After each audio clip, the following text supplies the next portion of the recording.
Hindi mo ba alam na 40% ng ginagawa natin araw-araw ay sales? Akala ng karamihan ang sales para lang sa mga nagbebenta ng produkto, yung may script, yung may offer, yung may presyo. Pero ang totoo, araw-araw kang nasa sales kahit hindi mo to napapansin. Kapag kinukumbinsi mo yung kaibigan mo kung saan kayo pupunta o kakain, sales yun. Kapag ini-explain mo sa boss mo yung idea mo, sales pa rin yun. At kapag pinapaniwala mo yung sarili mo na kaya mong gawin ang isang bagay, sales pa rin yun.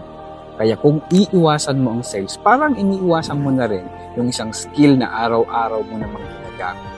Sa dulo ng lahat, hindi lang produkto yung binibenta mo. Ideas, decisions, at minsan, paniniwala. Kaya next time na sasabihin mong, hindi ako magaling sa sales isipin mo lang to. Baka ginagawa mo na siya araw-araw, hindi mo lang